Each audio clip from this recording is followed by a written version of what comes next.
I say that I'm wealthy, I'm not talking about the dollars that I have that I can count. I'm talking about the knowledge of what I know I have on the inside of me. I just told you a few Sundays ago, you're so valuable anyway, the world couldn't pay you because you're so valuable. They don't have enough to buy you. The only way somebody buy you is you don't know your value. But if you know your value, I'll receive what you give me. But you really can't pay for me.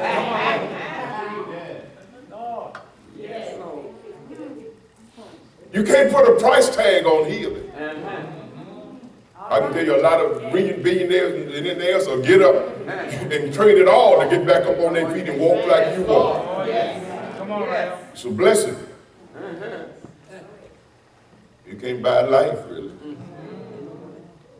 It doesn't true what preacher said. If that's the case, all the rich will be in heaven and the hell, the poor will be in hell because you can buy life, you know.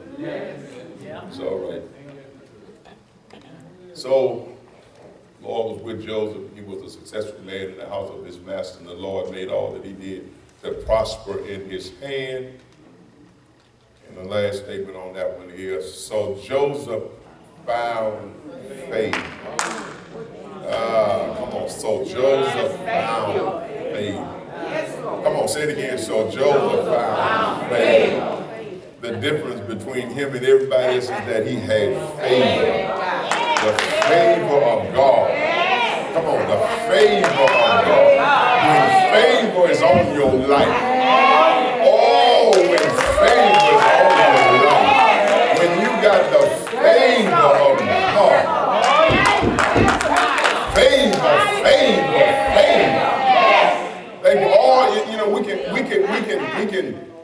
put it in categories and ask for specific things.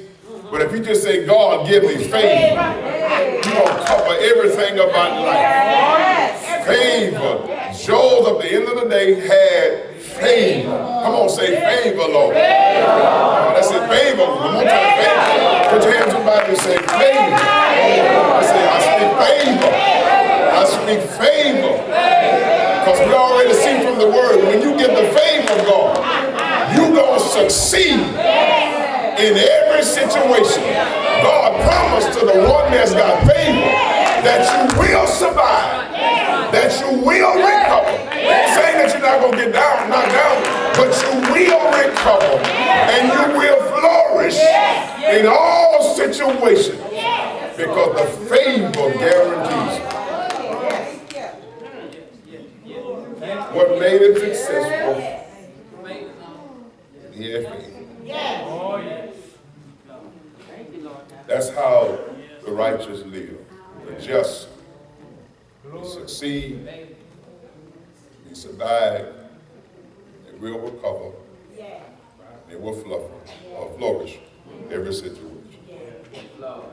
All right, so let's spend the next 10 minutes and I'll be through. Living by faith is what I want to focus on. That's living. That's how the just lives, survive. But it says by faith. So we want to interpret that word because we understand how we shall survive, recover, and flourish. That's how we live. But do this by faith. Now, the New Testament epistles and so forth has a definition what we get in Hebrews. The substance of things hoped for, evidence of things not seen. That's pistos, Greek word. But that's not the concept of faith here. That's another kind of faith that deals with the aspirations of hope for the future, and so forth and so on. And I don't want to get too deep in that explanation. It's not the same. That is a truth. That it is the substance of things hoped for. Okay, this is not the same as that statement. That's the point that I need to make. So if you just take that definition and put it on with this statement, you're going to misinterpret the words. It's not what it's saying. And I'm going to try my best to make it clear. Amen. So we want to focus on faith.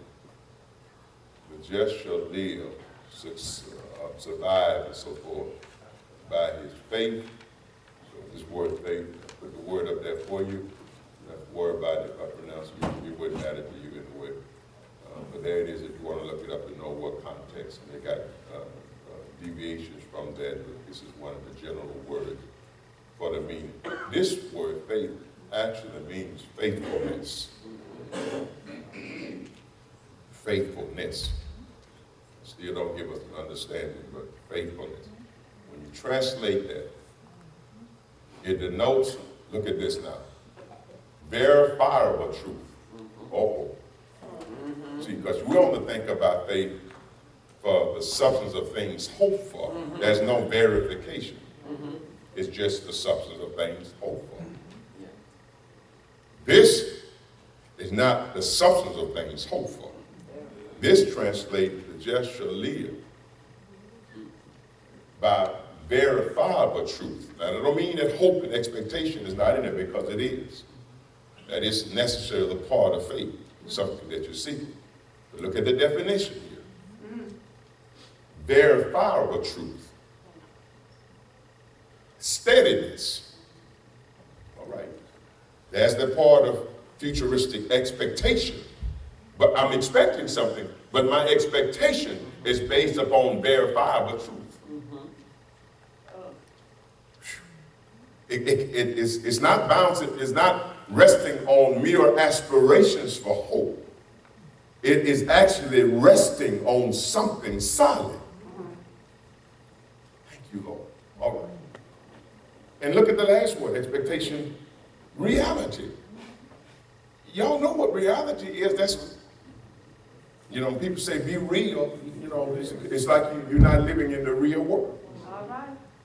So this faith deals with reality. See, it's not all in the aspiration of what you cannot see in that. So again, it deals with verifiable truth, and I'm going to explain that in just a minute. Steadiness, expectation, because you're looking for something, but it's the expectation that's grounded in reality. Oh my God. It might be my mic. I lost my color. Sometimes it's nothing wrong with your faith. It is. It's that your faith is not grounded in reality. That's too much wishful thinking. That we want to call the faith of God. See, I can say, well, God, grow me some wings so I don't have to fly. That's not a grounded. Come on now. Did that make sense to you? I'm using something far-fetched.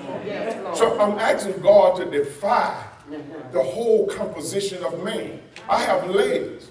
I don't have wings. Now, he'll give me the ingenuity and innovation in my mind to develop something that would fly me, like we have planes and jets and so forth and so on.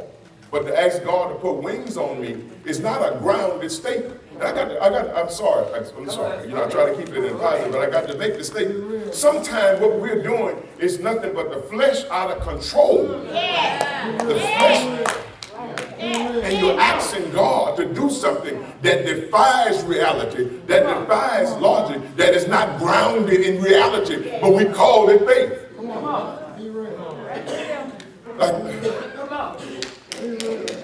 Does that make sense to you? So faith is not something that, especially in this context, that's why I want to teach it, it's not something that's not grounded. And too many of us calling something faith that's really not grounded. That's it. It's not a grounded statement. And I got to cut this line. So I don't want to kill your ambition to ask God for blessings and all, because you have that right. But again, this is a different kind of approach to faith, and this is a different context and a different word for faith. So this is grounded. And so even when you're asking God, make sure that what you think is grounded in reality. Don't stop all of this craziness. There's too much craziness that we call God, and the world is laughing at us. They're like, look at these crazy people. Because it's not grounded. And y'all act such fool, because I was like, I had to, God forgive me. I'm here, do you know him? I'm here like Peter. I ain't never seen him in my life. Well, didn't he come in with you? I don't know. They walk in. I don't know. Y'all know that y'all be with some fools.